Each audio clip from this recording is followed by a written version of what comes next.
আসসালামু আলাইকুম ভিউয়ার সবাইকে আপডেট জব নিউজ 24 চ্যানেলের পক্ষ থেকে স্বাগতম। তো ভিউয়ার সবাই কেমন আছেন? আশা রাখি সবাই ভালো আছেন।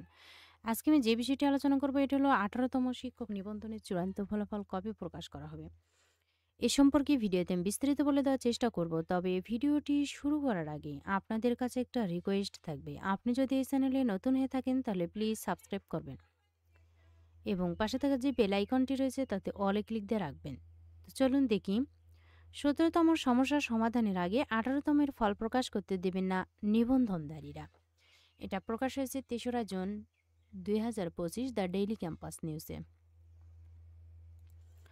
১৭তম শিক্ষক নিবন্ধন পরীক্ষায় চূড়ান্তভাবে উত্তীর্ণ হয়েও আবেদনের সুযোগ না পাওয়া ৭৩৯ জনের বিষয়ে সমাধান না করা পর্যন্ত ১৮তম শিক্ষক নিবন্ধনের ফল প্রকাশ করতে দেওয়া হবে না বলে ঘোষণা দিয়েছেন আন্দোলনরত নিবন্ধনধারীরা। ১৮তম নিবন্ধনের ফল প্রকাশ করতে হলে তাদের রক্তের ওপর দিয়ে করতে হবে বলে হুঁশিয়ারি দিয়েছেন তারা। মঙ্গলবার ৩রা জুন বেলা 11:30টার দিকে বেসরকারি শিক্ষক নিবন্ধন ও প্রত্যয়ন কর্তৃপক্ষের এনটিআরসি এর কার্যালয়ের সামনে অবস্থান কর্মসূচি পালন করেন তারা। সেখান থেকে এ ঘোষণা দেন ১৭তম আবেদন বঞ্চিত ফোরামের অন্যতম সংগঠক মোহাম্মদ ইউসুফ ইমন। এর আগে মঙ্গলবার সকাল থেকে এনটিআরসি এর কার্যালয়ের সামনে জড়ো হতে থাকেন ১৭তম নিবন্ধনে উত্তীর্ণ হয়েও একবারও আবেদনের সুযোগ না পাওয়া নিবন্ধনধারীরা। জানা গেছে ২০২০ সালের জানুয়ারি মাসে ১৭তম শিক্ষক নিবন্ধনের বিজ্ঞপ্তি প্রকাশ করে এনটিআরসি। করোনা ভাইরাসের প্রকোপ শুরু হলে দীর্ঘদিন বন্ধ থাকে এ নিবন্ধনের কার্যক্রম।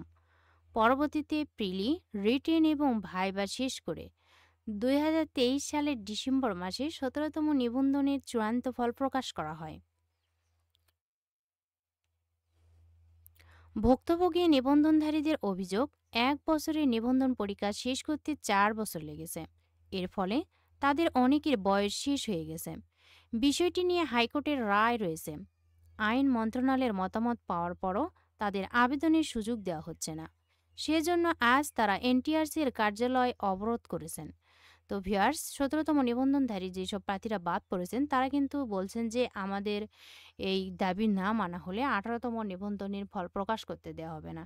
এর জন্য তারা কিন্তু আন্দোলনের হুঁশিয়ারিও দিয়েছেন যে তাদের নিবন্ধনে ফল প্রকাশ করতে হলে তাদের রক্তের ওপর দিয়ে করতে হবে। যেহেতু তারা চূড়ান্তভাবে পরীক্ষায় উত্তীর্ণ হয়েও কিন্তু আবেদনের সুযোগ পাননি, তাই তারা কিন্তু এমন ক্ষোভ দেখিয়েছেন। তো ফলাফল আগামীকাল প্রকাশ করা হবে কিনা এ বিষয়ে কিন্তু চূড়ান্ত সিদ্ধান্ত নেওয়া হয়নি। তবে ফলাফল প্রকাশ হওয়া মাত্রই আমিও জানিয়ে দেওয়ার চেষ্টা করব।